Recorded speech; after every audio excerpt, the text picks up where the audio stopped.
Kate Middleton's tricky 2017 with danger of being overshadowed by Meghan Markle. Kate's tricky year, how being broody, turning 35 and the danger of being overshadowed by Harry's charismatic girlfriend could prove testing for the Duchess in 2017. To her myriad admirers, it may come as something of a jolt that the vibrant fashion icon Kate Middleton, Duchess of Cambridge, hits a milestone 35th birthday on Monday. For this landmark, always a tricky one for women, augurs huge and fundamental changes in her life. And not all of them, I suspect, to her liking.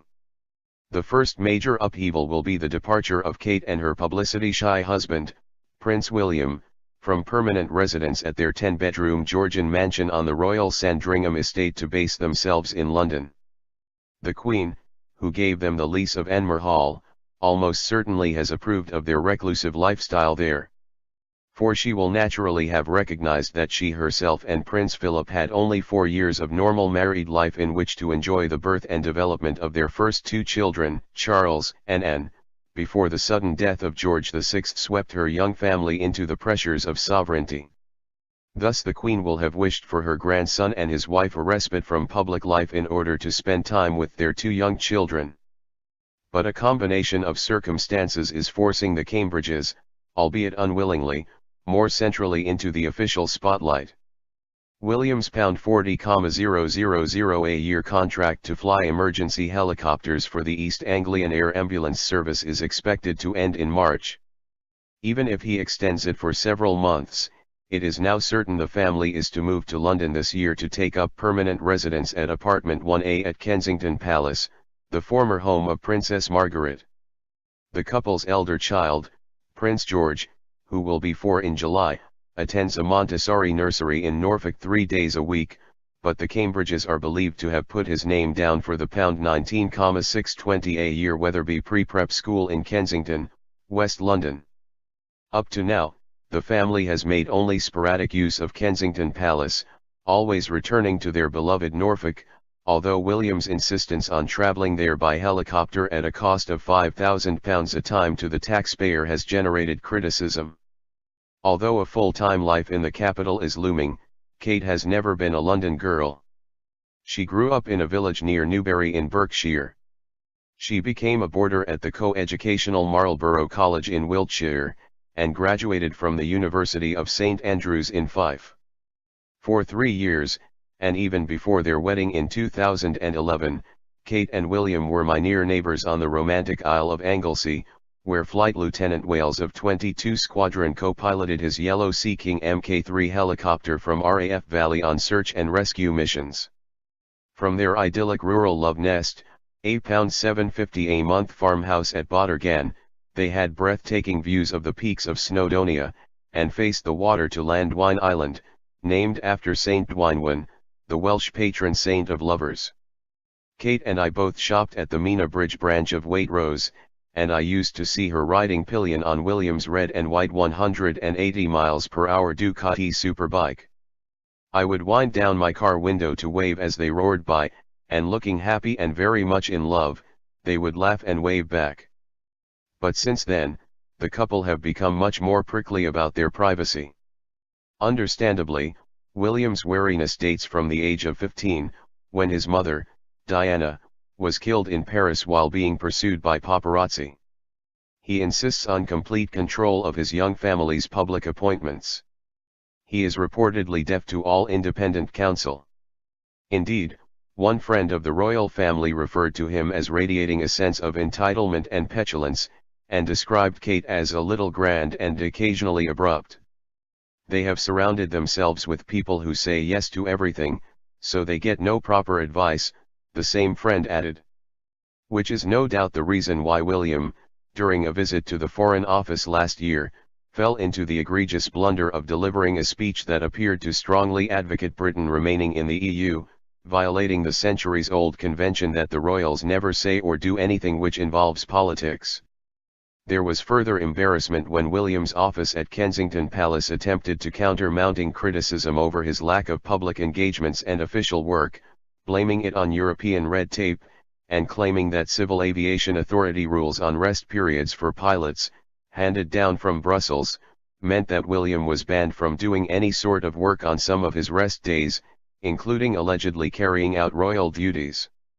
It hasn't helped the couple's cause, either, that William and Kate were embarrassingly eclipsed by the Queen last year in the number of official royal engagements they carried out. Admittedly, the number rose from the previous year following earlier widespread criticism, but compared with the Queen's 385 engagements, William did only 204, and Kate performed 115. Inevitably, their move from Norfolk to London will entail a busier official diary. Meanwhile, Kate has particular reason to regret losing the peace and privacy of their Norfolk bolt hole. She has confided to friends that she is really broody and would like to try for a third child. Following the decision of Commonwealth leaders to adopt absolute primogeniture in the British royal succession law, it means that Princess Charlotte could succeed to the throne after Prince George and ahead of any younger children. So Kate has already produced the heir and the spare. But her own happy family of 3 children herself, Pippa, and James is clearly something she would like to replicate. And William may feel the same, knowing that his mother always hoped for 2 boys and a girl, but never had the daughter she so much wanted. However, a third pregnancy might not be easy in the second half of her 30s. Of course, doctors point out the risks in pregnancy to women over the age of 35, from reduced fertility, for example. But more specifically, during her first 2 pregnancies, Kate was afflicted by hyperemesis gravidarum, an extreme form of morning sickness that required hospital treatment. Both times she was compelled to cancel official engagements. Meanwhile, cruel rumors originating in an American gossip magazine that Kate is feeling the pressure of royal life and looking gaunt, appear to be wicked speculation with no basis in fact. True, William has appeared without his wife at several of his friends' weddings, plus there was Kate's absence from the christening of Mia Tyndall, the baby daughter of William's cousin Zara, in 2014, due to her second pregnancy. Regardless, William and Kate still appear intent on raising George and Charlotte in the manner of the middle-class traditions of the Middleton family, rather than the House of Windsor. Kate's mother Carol Middleton is often spotted in sole charge of the children, accompanied by a discreet detective taking them to fairs and other events around her Berkshire home. Significantly, their appearances with their paternal grandfather, Prince Charles, seem limited. Once installed permanently at Kensington Palace, William's royal workload is bound to come under increased scrutiny.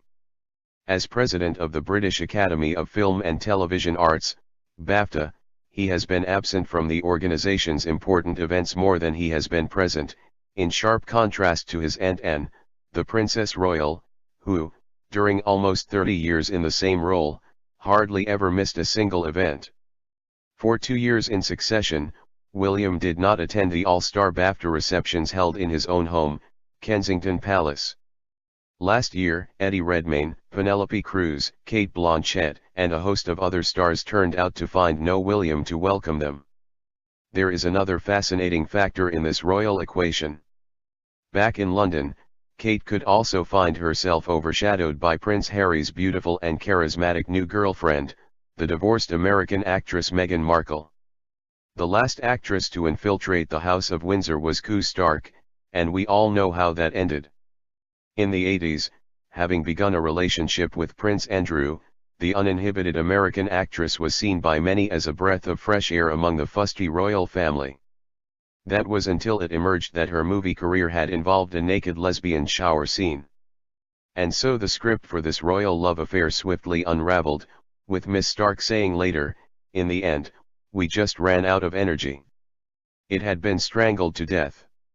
If Harry succeeds in marrying Miss Markle, her philanthropic activities could provide Kate with serious competition. The yoga-loving actress is an ambassador for Canadian charity World Vision and has said, "While my life shifts from refugee camps to red carpets, I choose them both because these worlds can, in fact, coexist. This type of work is what feeds my soul, and fuels my purpose." On the other hand, if Harry and his American lover don't marry and he has to spend more years trying to find a bride, there will be even greater pressure on the Cambridges to satisfy public expectations. In the meantime, the 20th anniversary in August of Diana's death will, I fear, act to reinforce the sensitivity felt by both William and Harry about their private lives. Perhaps they should face up to the responsibilities of their privileged lives and emulate their 95-year-old grandfather, Prince Philip, who once wrote, in a resigned letter to the film and stage star Pat Kirkwood, with whom he was accused of having an extramarital affair, "Invasion of privacy, invention, and false quotations are the bane of our existence." For her part, Kate really does stand at the crossroads as she hits the age of 35. Ahead lies the monotony and social competitiveness of school runs and the advent of all the increased pressures of middle age. Perhaps it is very revealing of her psyche that for someone whose duty is to be in the public eye, she has chosen to shun official photographers and favors taking her own portraits of George and Charlotte. It betrays an attitude that says she wants to exercise iron control over the image she wishes to present to the world. This change of approach marks a mini-revolution in the development of the royal family's relationship with its public. William's great-grandmother, that revered matriarch the Queen Mother, told her daughters, "The work you do is the rent you pay for the room you occupy on earth."